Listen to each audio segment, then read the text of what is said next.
Sanibonani, welcome back to enye video. Ngiyabonga kakhulu ukuthi enjoyini. Thank you very much. Ungakhohlwa ukuthi subscribe le channel, like video, share video kanti ke nokubuka ama ads ngabonga kakhulu bafethu. Ngiyazi bese niloko ngiyekho bafethu bengihlangana nobunzima bokushonelwa ke ya sona sizathu bengilokhu ngabonakala into ekanjalo kwabona la kuma ulahlekelwe umuntu osondelene naye into ekanjalo bafethu ingakho nje umuntu bethu kuba scarce but anyways kunodaba lolo ke elwa laba abasola ngokubulala uDJ Sambodi, DJ Vintos into ekanjalo especially ubaba uKatiso Molife laphana sizwile ukuthi kwathiwa waboshwa ke khumbula kwathiwa kwatholakala uKhen Kunene khona kwaba khona izindaba eziningi uKhen Kunene kuthiwa watholakala ke emzini walobaba ngesikhathi kuyoboshwa lo baba ke eboshelwa ke icala lokubulawa kaDJ Sambodi into ekanjalo so kuthi uzofaka isicelo sebail ke yena ke lo baba uKatiso ke Molife ke mbone lapha nesithombeni bathu somabhizinisi obhekene nelokubulala DJ Sambodi uKatiso Molife ubuyela enkantolo I think kuthiwe ke cala like was postponed into ezinjalo ke kodwa ngizothi ukufunda kancane ukuthi ukuzolalela isicelo sebail sikasoma business uKatiso KT Molife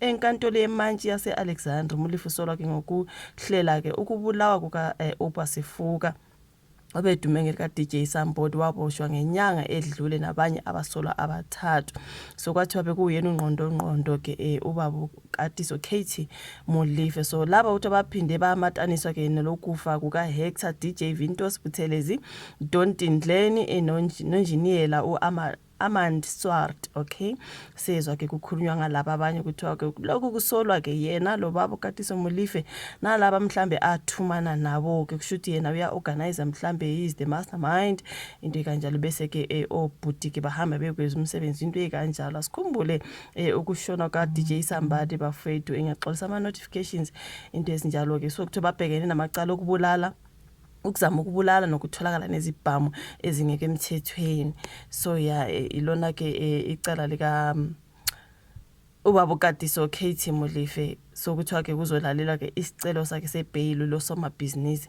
enkantolo yemantshi yase Alexandra solwa ke yena ngokuhlela ukubulawa kuka DJ Sambodi bese kubalwa ke Ovintos nabo Dontindleni oAmand Swart into ezikanjalo ilona odaba oluphathelene ke nobaba uKatiso Molife ke lo ukuthi uzofaka isicelo sebail I hope he can be denied bail because hey lo baba ngathi ungozi nyana sengiyayisholo nje ngendlela mina ngibona ngakhona hayi can he be denied bail please because wow Asibone lapha ka Daily Sun bebethi watch DJ Sambodi murder accused agitated in court controversial businessman Katiso TK not KT is it TK Molife made a tense court appearance in the Alexandra Magistrate Court on Wednesday the 6th of August.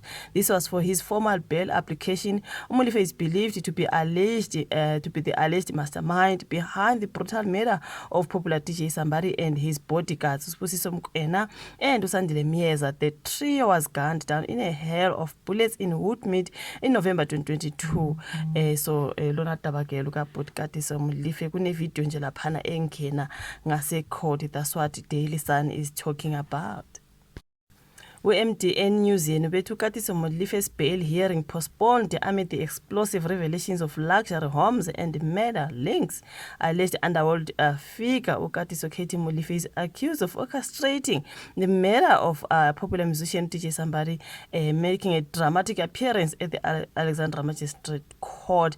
His formal bail hearing was postponed to the 15th of August as new explosive details emerged about his financial dealings, luxury properties and alleged involvement in organized crime. The state is opposing his bail, citing evidence that Molife is a dangerous individual with deep ties to DRG trafficking and contract unalivings.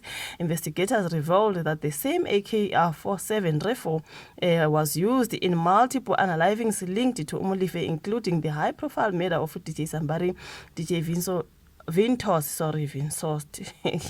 Dontindleni no Amand Swart. The cell phone records and WhatsApp chats allegedly link Molife to hired hitmen, showing that he made payments shortly after the killings. The court heard that investigators and witnesses are under 24-hour police protection due to threats believed to be linked to Molife's criminal network. So his bail application Molefe disclosed that he owns 2 properties, one valued at 17 million rands and another one 3 million rands, both in Johannesburg. Watshela inkantolo ukuthi he earns around 200,000 rands per month, primarily from business dealings, and has since sold several luxury vehicles to fund his legal defense.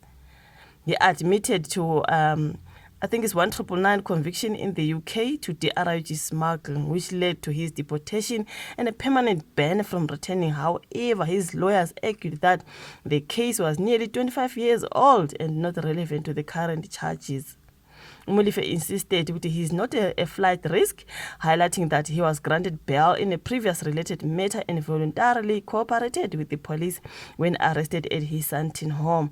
But the magistrate Umalisela Mage postponed the bail application to the 15th of August to allow Molefe's legal team to file a formal responding affidavit and submit documents regarding his passport and his travel history. So the court also requested more clarity on the origin of Molefe's assets. Kuningi ngaye kuba Molefe bafethu. Hayi, ubusuthi yambuka ke naye emehlweni uJehova angazi ke but lona daba lika baba uKatiso KT Molefe osola ke ngokubulala oDJ Sambali nabanye.